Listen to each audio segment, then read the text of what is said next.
somos real sacerdocio. Quiere decir que tú y yo somos ministros del Dios Altísimo. ¿No les parece esto fabuloso? Gloria a Dios por eso. Ahora, acabamos de leer que nosotros fuimos adquiridos por Dios para que anunciemos sus virtudes. Quiere decir esto entonces que como hijos y como ministros, servidores de Dios, estamos llamados también a ministrar la gracia de Dios. Y esta tarde voy a compartir con ustedes 5 aspectos. Quiero que veamos 5 características que distinguen a un ministro de Dios que ministra la gracia. Y espero en Dios que tú puedas identificar todas estas características en ti, porque entonces podrás entender que tú eres un real sacerdote muy efectivo en la labor que se te ha asignado. ¿Cuántos dicen amén a esto? Amén. Por favor, toma nota. En la medida que yo voy diciendo una característica, tú dices, yes, esta la tengo, esta voy por la mitad, esta tengo que trabajarla. ¿Estamos de acuerdo? Amén. Vamos a ver la primera característica. La primera característica de un ministro, de una persona que ministra la gracia de Dios, y es la generosidad. Quiere decir que alguien que ministra la gracia de Dios no tiene lugar al egoísmo en su corazón, no hay envidia, y es una persona que constantemente se preocupa, está atento por el bienestar de otras personas. Déjenme decirles que al inicio de la iglesia, al comienzo de la iglesia, se vivió una generosidad que fue completamente notoria. Vamos un momentico a la palabra de Dios y veamos Hechos capítulo 4, verso 32 en adelante. Mira lo que dice la palabra. Mira cómo es el corazón, mira cómo es el principio de la iglesia. Y la multitud de los que habían creído era de un corazón y un alma. Y ninguno decía ser suyo propio nada de lo que poseía, sino que tenían todas las cosas en común. Y con gran poder los apóstoles daban testimonio de la resurrección de Jesús. Y mira esto, y abundante gracia era sobre todos ellos. Así que no había entre ellos ningún necesitado, porque todos los que poseían heredades o casas las vendían y las traían al precio de lo vendido y lo ponían a los pies de los apóstoles y repartían cada uno según su necesidad. Al comienzo de la iglesia, para los primeros creyentes, la situación no pintaba fácil, porque estaban en una ciudad llena de ciudadanos y de gobernantes que odiaban a Cristo. Muy probablemente la condición de ellos ante un ambiente tan hostil era que hubieran estado retraídos, muy probablemente que estuvieran temerosos y cada uno en lo suyo por el ambiente en que estaban en ese momento. Pero saben, no fue de esa manera. ¿Por qué no fue así? Como acabamos de leer. Porque había una abundante gracia de Dios sobre ellos. La gracia promovió un espíritu de generosidad entre toda la iglesia, entre todos los creyentes, que era un deseo que ponía a Dios de que no hubiera necesidad en ninguno de los que eran parte de la iglesia en ese momento. Y Dios lo hizo así. Dice que nadie, absolutamente nadie, tenía necesidad. ¿Sabes por qué? Porque la gracia de Dios impide que se establezca una atmósfera de egoísmo. Tú sabes que el ser humano por naturaleza es egoísta, ¿verdad? Usted nomás mire 2 bebés, uno tiene un juguete y el otro viene a tomarlo el juguete y se lo quita y se lo pone en la cabeza. Y uno dice, ¿de dónde el niño sacó esto? Préstale el juguete al niño y dice, no, no quiero. Eso es egoísmo. Pero donde empieza a manifestarse la gracia de Dios, amados, no hay espacio para el egoísmo. Después de todo, mira, déjame decirte que tu dinero no es tu dinero, sino el de Dios. Por algo tú lo das. Esta no es mi iglesia, sino es la iglesia de Dios. Por eso aquí llega al que Dios añade y al que Dios quiere que llegue. Amado, La palabra nos enseña que todo lo que existe es de Dios, que Él lo usa para su propósito, lo usa para su gloria y en su momento perfecto. Pero algo sí debemos de saber, que Dios presentará necesidades dentro de la iglesia y Él va a esperar que nosotros respondamos a las cosas que Dios pone a la iglesia. Pero hay algo maravilloso de Dios. Él nunca va a imponer sus planes sobre nosotros. Por eso, frente a las cosas que vivimos en la iglesia, los nuevos retos, Dios establece el reto y Dios quiere que el que viva esa gracia, ciertamente va a participar con libertad. El que no la tiene, simplemente no lo va a hacer. Dios no va a imponer sus planes. Ahora, en los lugares donde se ministra la gracia, mi amado, no hay lugar para la sospecha, no hay lugar para la duda, pero sí, en cambio, hay un ambiente de gran generosidad. Yo conozco hogares aquí donde sobreabunda la gracia. Tú llegas a la cocina y hay un caldero como para 20 libras de arroz. Normalmente en las casas dominicanas se vive eso. ¿Cuántos dicen amén a eso? Usted va a una casa colombiana y usted encuentra un caldero de 5 libras. Yo no he visto la primera casa dominicana donde haya un caldero de 5 libras. Son de 20 para arriba, ¿verdad, pastora Ingrid? Eso se llama generosidad. Nosotros estuvimos anoche en una fiesta, mi hermano, que ahí todo el que estábamos allá necesitábamos como 4 estómagos. Era dominicano. Era dominicano. La segunda gran característica de aquellos que ministran la gracia es que animan a las personas en situaciones que son inusuales, que no son comunes. Ellos animan para que otros sigan haciendo lo que tienen que hacer. La gracia nos lleva a ser personas flexibles y estar dispuestos a adaptarnos. Después de que se estableció la iglesia en Jerusalén, el deseo de Dios era que el evangelio corriera por todas las partes, ¿verdad? Y ese era el propósito de Dios. Miremos cómo Dios logró esto. Hechos capítulo 11, verso 19 en adelante. Miremos cómo Dios obra.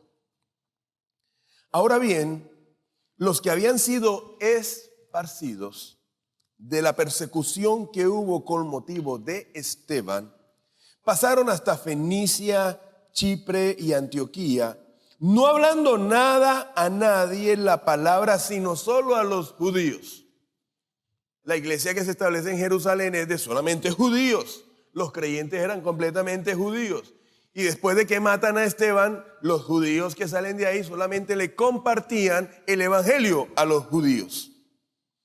Pero había entre ellos unos varones de Chipre y de Cirene, los cuales cuando entraron en Antioquía hablaron también a los griegos, a los gentiles, anunciando el evangelio del Señor.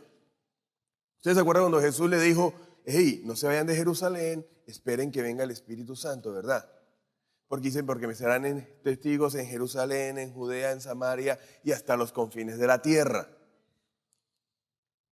Cuando empezó la iglesia en Jerusalén, ellos se quedaron cómodos. Estaban solamente los creyentes, no invitaban a nadie a la iglesia.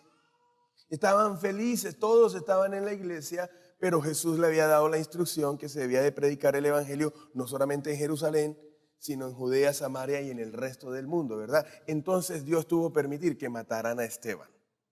Para que cuando mataron a Esteban, dijeron, ¡a huir! Pilas, que la cosa se puso dura. Tenemos que irnos de Jerusalén para que no nos maten. Entonces a veces Dios tiene que permitir circunstancias para que la iglesia haga lo que tiene que hacer. ¿Cuántos estamos aquí? ¿A cuántos Dios le está hablando? ¿Cuántos están pensando en su próximo invitado el próximo domingo? Amén. ¿Y qué es lo que nosotros vemos?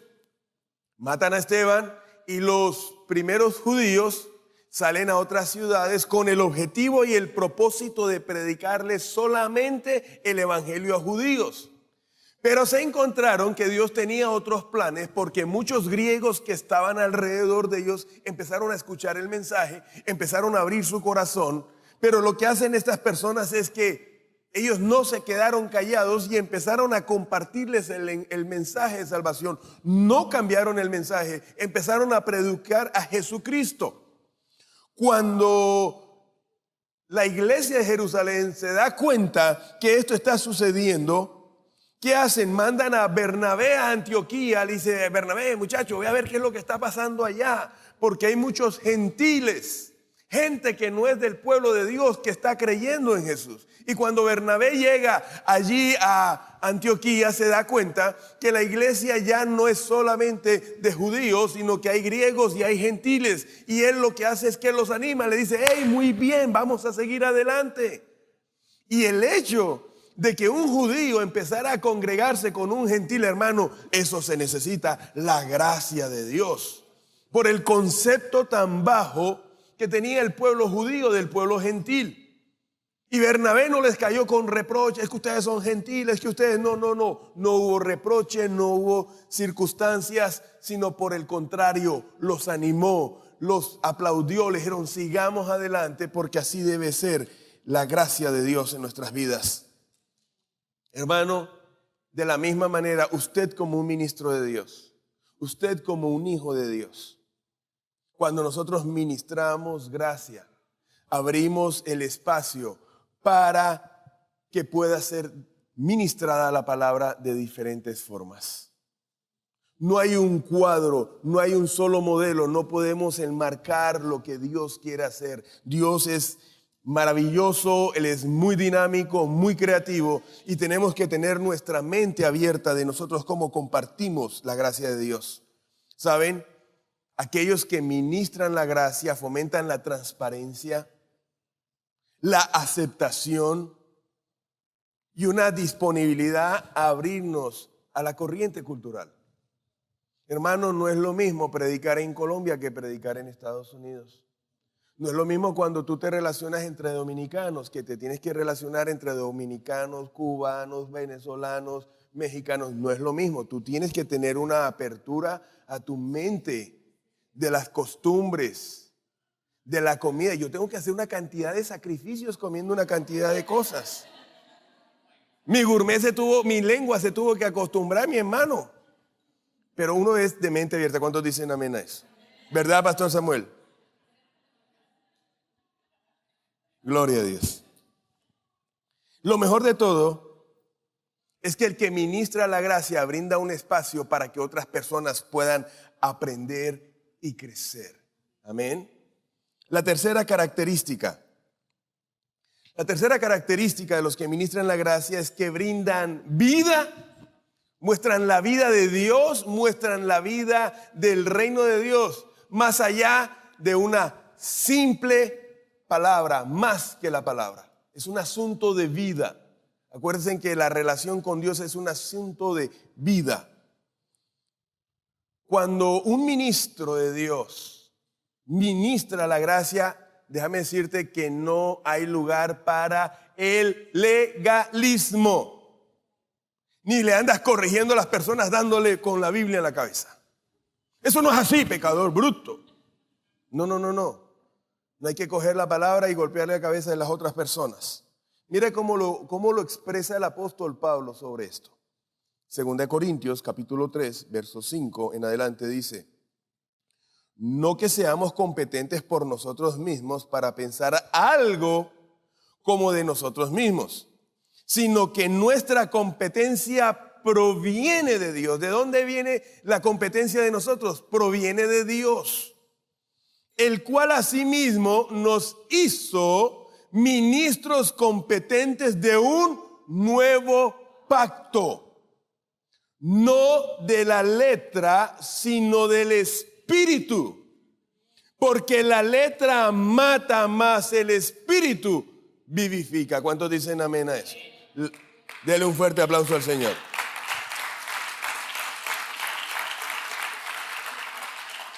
Es bien importante que tengamos claro este énfasis que está haciendo el apóstol Pablo en las Escrituras, donde él nos está diciendo que nosotros somos ahora ministros de un nuevo pacto que se opone o que no va en que contrapone al primer pacto, que es el ministerio del legalismo. ¿En qué consistió el primer pacto? Dios escribió sus leyes, su ley, en tablas de piedra. El pueblo no podía cumplir ese pacto, era imposible que ese pacto fuera cumplido. El nuevo pacto que hace Dios dice, ya no escribiré mi palabra en letras, en piedras, sino la escribiré en su corazón. Y mi espíritu estará en su corazón, así que ellos guardarán mi palabra. Somos ministros del nuevo pacto. Somos ministros que guiamos y dirigimos a las personas para que tengan esa relación personal con Cristo, con el Espíritu Santo, donde permitimos que la persona tenga la oportunidad de aprender, de tener esa relación con Dios, donde le brindamos a las personas la oportunidad de equivocarse, de aprender, y no simplemente le vamos a imponer la palabra a la fuerza. Son dos cosas completamente diferentes. Ahora, manejar correctamente la palabra es esencial. Tener una correcta interpretación de las palabras es completamente necesario con el propósito de enseñar la palabra de manera correcta. ¿Cuántos dicen amén a esto? Por eso usted la Biblia, mi amado, usted tiene que leerla, usted tiene que estudiarla y tiene que meditar en la palabra de Dios, para que tú puedas manifestar la gracia de la manera correcta.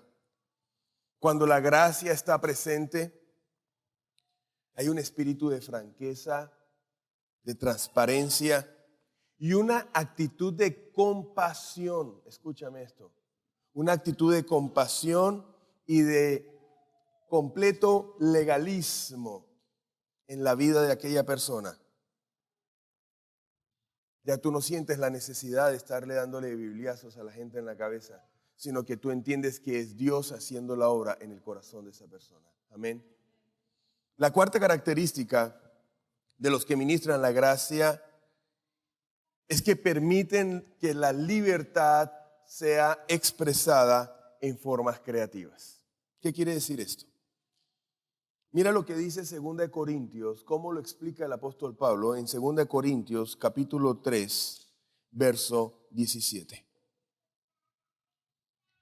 Porque el Señor es espíritu, y donde está el espíritu del Señor hay, no los escucho, donde está el espíritu del Señor hay, no los escucho, donde está el espíritu de Dios hay libertad. Amén. Es muy importante que como hijos y como ministros de Dios tengamos presente que donde quiera que realmente está el Espíritu de Dios, allí hay libertad. Donde está el Señor hay libertad.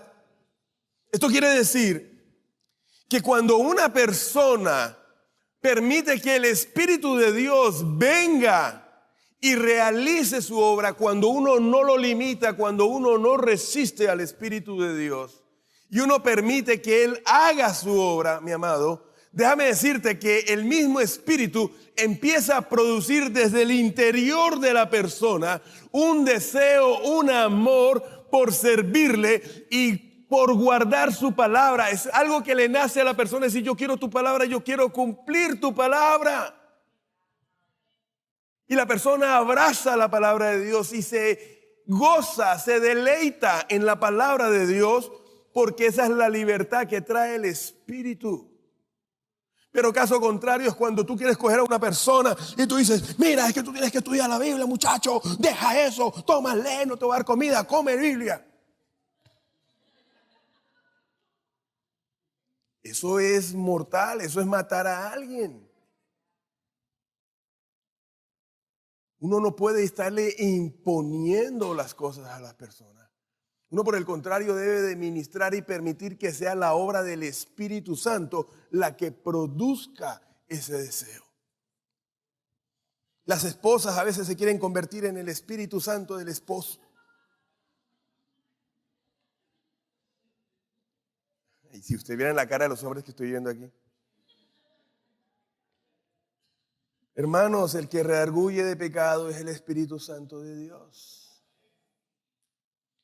Ahora, algo que sí es cierto y que podemos conceder es que la mayoría de los creyentes, cuando estamos evangelizando, sí manifestamos mucha gracia. Le voy a poner un ejemplo. Usted llega a un lugar, un compadre, un amigo que no conoce usted, hay una reunión familiar y tú le empiezas a compartir de Cristo. Cuando tú les compartes a una persona que no es creyente, uno le acepta todo, ¿verdad? Tú le estás compartiendo de Cristo y viene y prende un cigarrillo.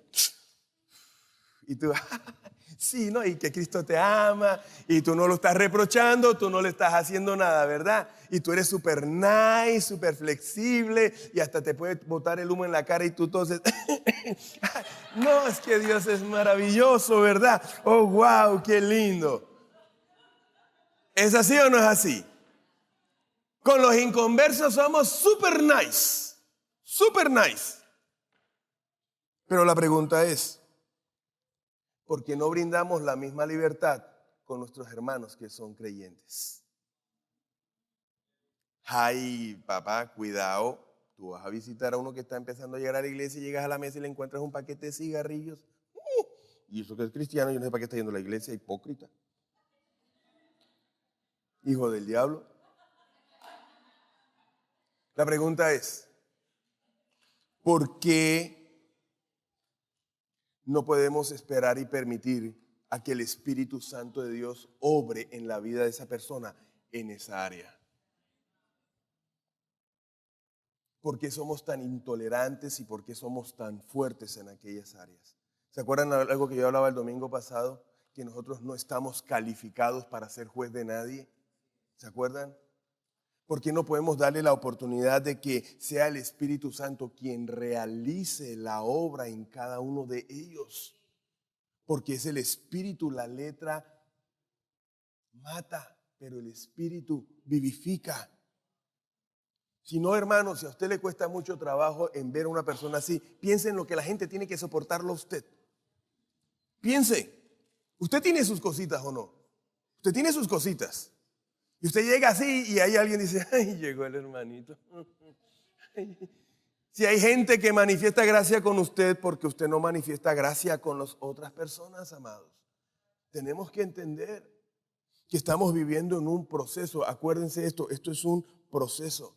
Y si el Espíritu de Dios, donde está el Espíritu de Dios, hay libertad. Si yo soy un hijo de Dios, si soy un ministro de Dios y el Espíritu de Dios está en mí, entiendo que yo también debo de ofrecer libertad a otras personas, permitiendo que sea el Espíritu de Dios que produzca el cambio, porque convencido estoy que aquel que inició la buena obra la perfeccionará en Cristo Jesús. ¿Cuánto le dan la gloria a Dios?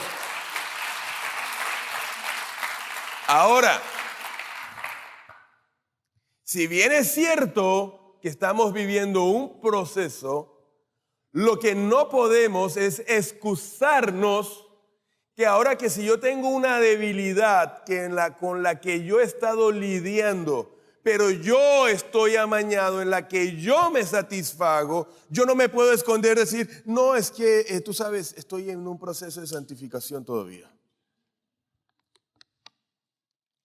Y todavía sigo en lo mismo. No. O sea, si el Espíritu Santo empezó a trabajar una área en particular en tu vida, tú tienes que ser consecuente y no justificarte. ¿Está clara la aclaración, mis amados? Si bien es cierto, tú estás manejando una debilidad, yo no soy nadie para ti juzgarte. Yo no soy nadie para ti criticarte. Pero si el Espíritu Santo ya empezó a trabajar esa área en particular, lo que tenemos que ser es responsables y ceder esa área para que Dios manifieste su gloria. Amén. Gloria a Dios. Por eso, quiero que sepan que no hay una bendición más grande que haya un lugar donde se manifieste la gracia, mi hermano. Donde se les permite a las personas equivocarse, aprender, donde se les permite a las personas crecer espiritualmente. No hay nada más maravilloso para un niño que crecer en un hogar donde se ministre la gracia, mi amado. Donde no todo es justicia, sino le damos la oportunidad de equivocarse, donde le manifestamos amor. La Biblia dice esto, hermanos, 7 veces cae el justo, 7 veces lo levanta Dios.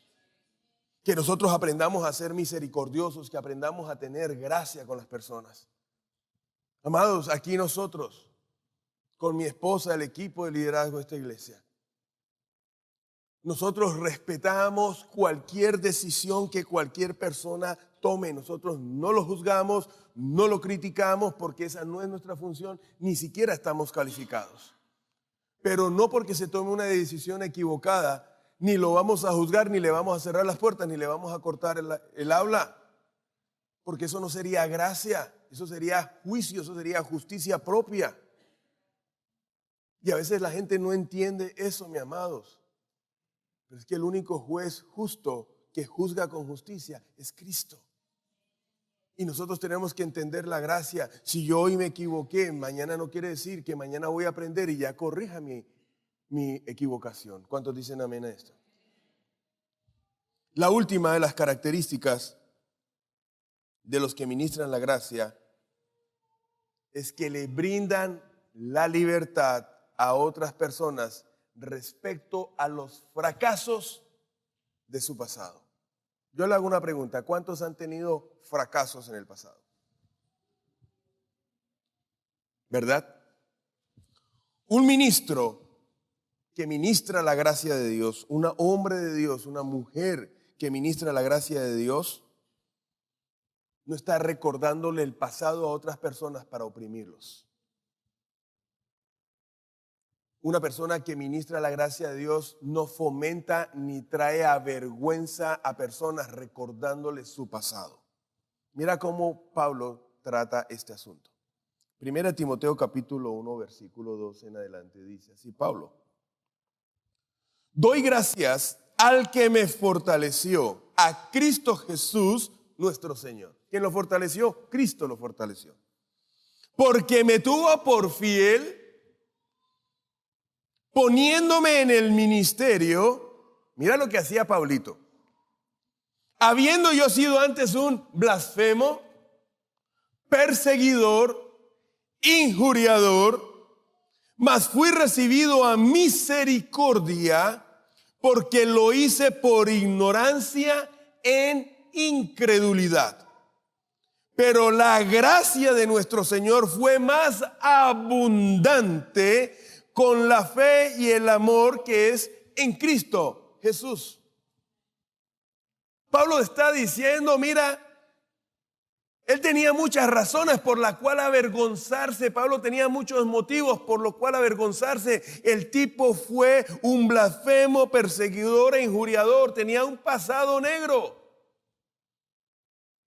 Pero él decía, aunque yo tuve mi pasado negro, aunque hice las cosas por ignorancia, por falta de entendimiento, dice que mayor fue la gracia de Dios que cubrió todas mis faltas y ahora me ha puesto como un ministro aprobado de su evangelio.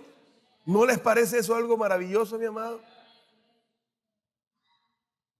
Yo sé que si alguien quisiéramos tirarle piedra a alguien acá, todos tiraríamos nuestras piedras al piso, porque sabemos lo que Dios ha hecho con nosotros.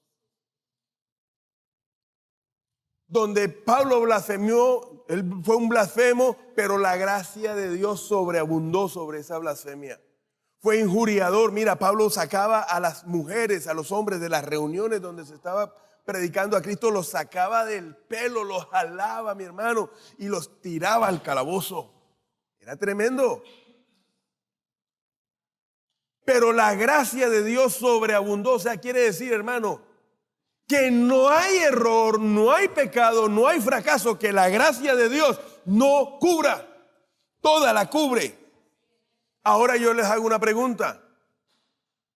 Si en vez de que le hubiéramos puesto la característica de Pablo de ser un injuriador blasfemo, le colocáramos que él era una persona divorciada, o tal vez que tuvo una vida de homosexual, o fue un exdrogadicto, o fue un exalcohólico, o un exconvicto, o un exasesino.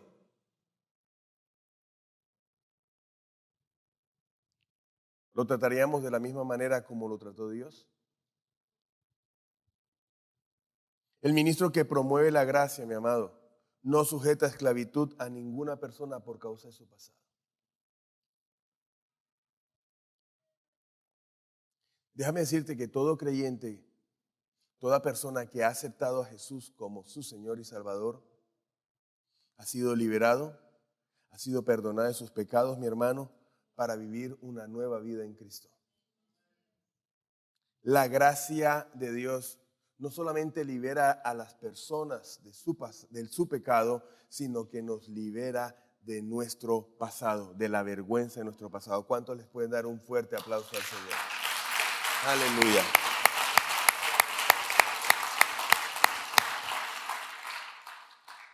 Desafortunadamente, en la familia de Dios hay muchos que son muy buenos sacándole el pasado a otras personas, con el propósito de avergonzarlo. El cura no se acuerda cuando fue sacristán. Usted no hable porque usted no puede hablar eso. Hello, eso no es de Dios, amados. Déjame decirte que muchas veces uno ignora cuál es la carga que esa persona ya está viviendo en el interior de su vida por causa de ese tipo de situaciones que vivió en el pasado. Para que venga un hijo de Dios a querer recordarle y a culparlo por las cosas del pasado. No podemos. Déjame decirte que eso produce vergüenza en la vida de la persona.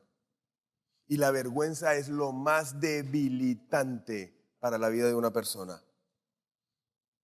La vergüenza trae una oscura nube de depresión que hunde a cualquier persona en el lodo del fracaso y la desesperanza. Eso produce la vergüenza. Añade desgracia a la persona que aunque ya tuvo su error y vivió su tragedia, mi amado, el estársela recordando, hijo, eso es terrible en el nombre de Jesús. Déjeme decirle una cosa, la vergüenza es el clásico asesino de la gracia. Tengamos eso presente. La vergüenza, producir vergüenza en cualquier persona, eso es matar la gracia de Dios en la vida de esa persona. Quiero terminar este mensaje con la misma exhortación que Pablo le hizo a Timoteo. Segunda Timoteo capítulo 2, versículo 2. Segunda Timoteo capítulo 2, verso 1 dice así. Tú pues, hijo mío, esfuérzate en la gracia que es en Cristo Jesús. Esfuérzate en la gracia que es en Cristo Jesús. Quiero decirte que como hijos de Dios, que como ministros de Dios, estamos llamados a afirmarnos, a consagrarnos y a hacer de la gracia nuestra meta. Hacer que la gracia sea parte de nuestra pasión, que podamos desearla, que podamos anhelarla. Que no solamente la experimentemos nosotros, sino que también la podamos enseñar a otros. Y no solamente enseñarla con palabras, sino demostrarla con nuestra vida y con nuestros hechos.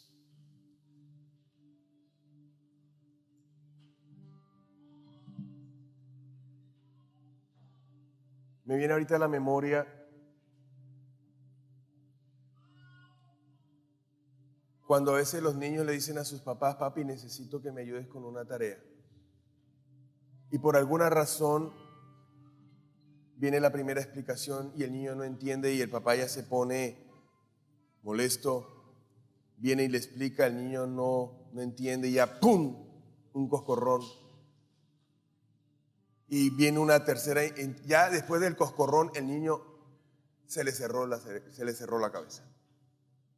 O sea, ese nivel de intolerancia, amados, en nuestros hogares, con nuestros hijos. Tú sabes que el primer lugar donde tú debes de manifestar gracias en tu hogar, donde brindemos la oportunidad de que ellos se puedan equivocar, que ellos puedan aprender de que en la vida nos vamos a equivocar, pero que vamos a tener oportunidades.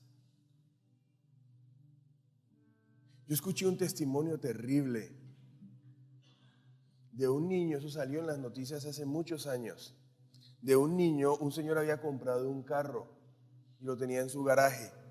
Y el niño, siendo niño, cogió un implemento y rayó el carro. Cuando el papá vio que le rayó el carro, le golpeó tanto el brazo al niño que el niño tuvieron que amputarle el brazo. El niño perdió el brazo. Y después de un tiempo, el niño en su inocencia le dijo a su papá: papi, yo te prometo que cuando a mí me vuelva a salir el brazo, yo nunca más te voy a rayar tu carro. Y ese hombre se suicidó. Eso salió en unas noticias hace mucho tiempo.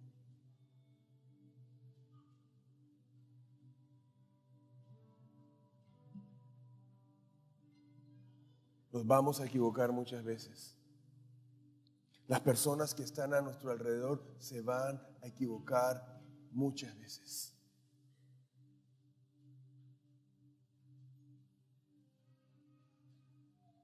¿Cuántas veces no nos hemos equivocado delante de Dios? Iglesia, ¿cuántas veces nos vamos a equivocar delante de Dios? Nuestros hijos, ¿cuántos errores quizás van a cometer? ¿Cómo va a ser la manera en que nosotros vamos a reaccionar con ellos? Vamos a contar hasta 3 y a la tercera le vamos a caer. Va 1, van 2. A la tercera le vamos a caer con nuestra ira, le vamos a caer con nuestro enojo. En la iglesia, hermanos, todos los que estamos aquí en la iglesia es porque entendemos que somos imperfectos. Entendemos que el pecado a todos nos deformó. Y estamos en la casa de Dios para ser sanados, para ser restaurados, para ser regenerados a través de la obra del Espíritu Santo de Dios. Tengamos esto presente. No estamos para juzgarnos. No estamos para condenarnos. Es un caminar que si yo quizás voy caminando, hoy me caiga yo, pero tengo a alguien que me va a levantar. Y en mi caminar quizás ella se caiga mañana, pero me va a tener a mí para yo levantarla, así como lo hace Dios todos los días con nosotros. Eso se llama ministrar la gracia de Dios. Si tú has identificado alguna de estas características, gloria a Dios, excelente, te felicito. Pero si quizás has observado que hay algunas que no estás muy fuerte, yo te animo, esfuérzate, esfuérzate. Desarrolla esa pasión por vivir lo que se nos ha entregado, el ministerio de la gracia, amados.